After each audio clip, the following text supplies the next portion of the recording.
Welcome back guys to another Banlist prediction and wish list video. Before we get into it, I just wanted to say a big thank you for the recent support on my Experience.EXE videos and the Zero to Hero series. It really means a lot and I look forward to more bullshit that will follow.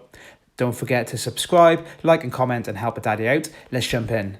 I'm going to talk about my thoughts on the upcoming ban list that will inevitably arrive once the KC Cup or the Grand Tournament has concluded, going over my predictions and of course my hopes of what will be hit taken off the Forbidden Unlimited list.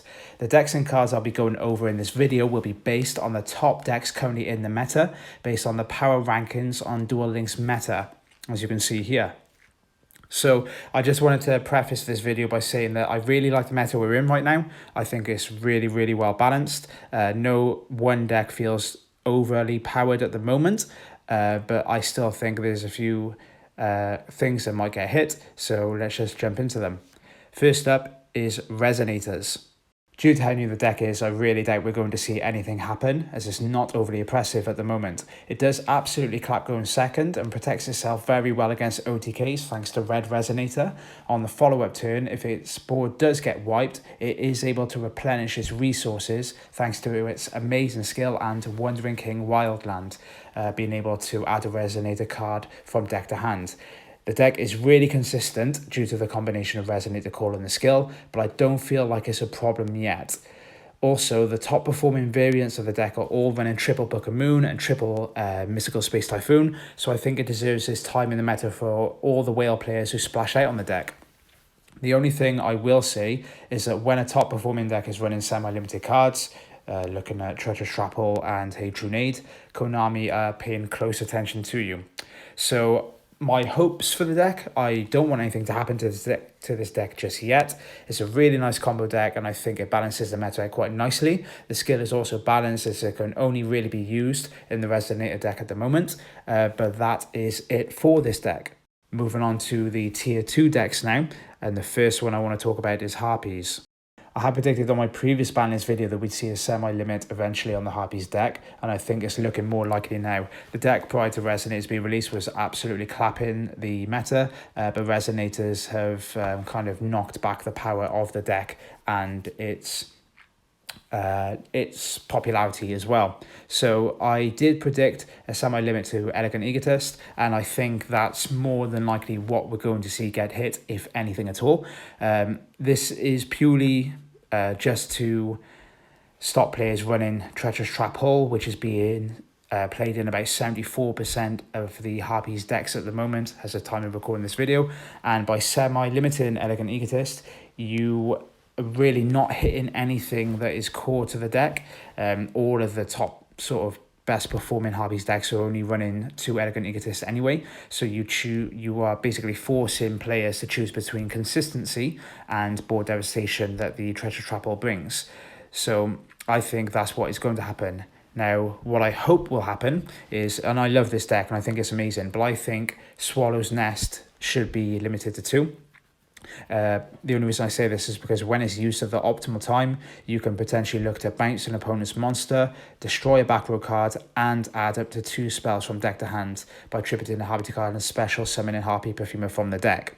So this means they can't run other powerful semi-limited 2 cards, such as Treacherous Trap Hole. Alternatively, I would like to see the skill Harpy's Hunting Ground be changed to how it used to function, whereby the Hunting Ground card was actually added to the top of your deck and would be the first card that you drew, making your 4-card hand actually a 3-card hand plus Harpy's Hunting Ground. So I think that would be a good change to see there.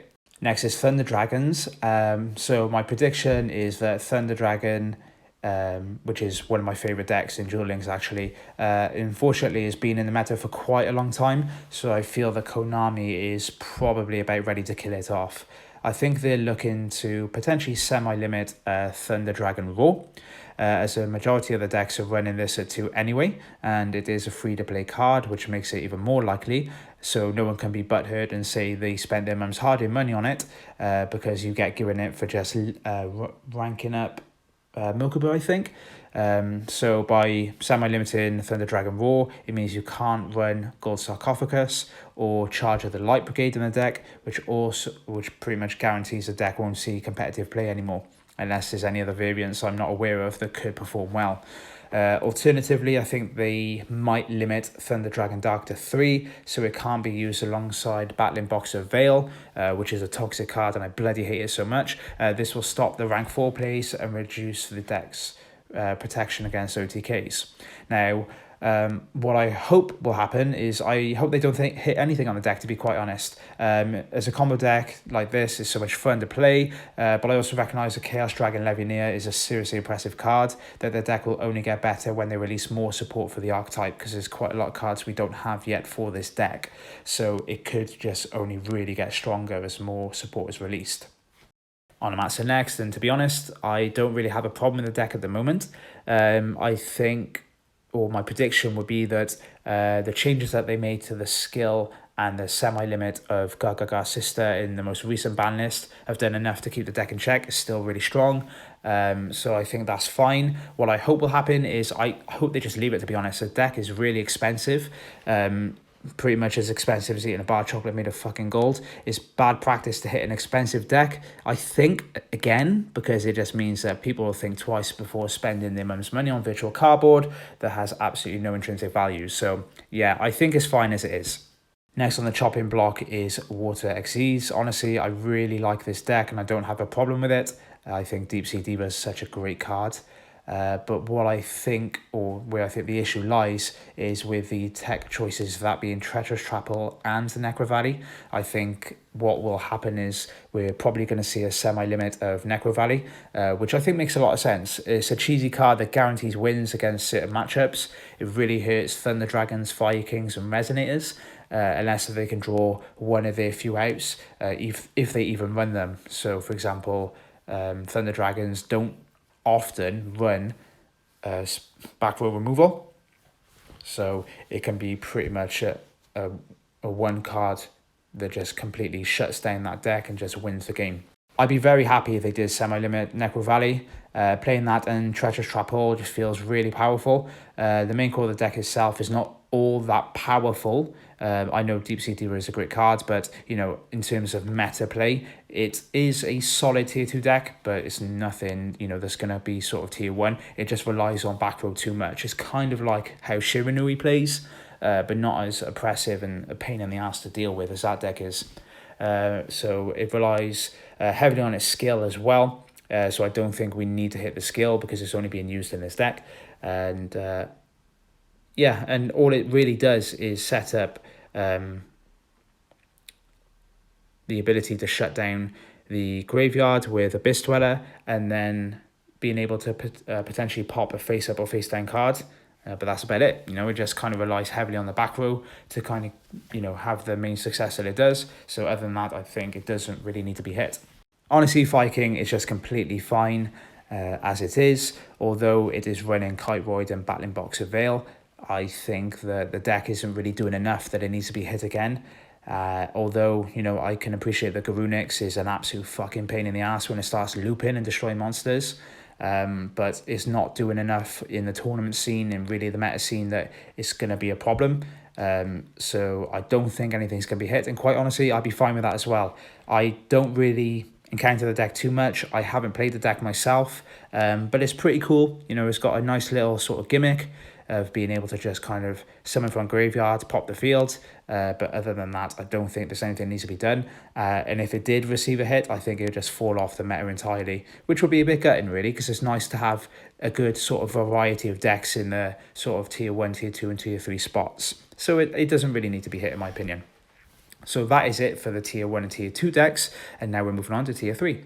Shiranui. Fuck me. You never thought you'd see this deck again.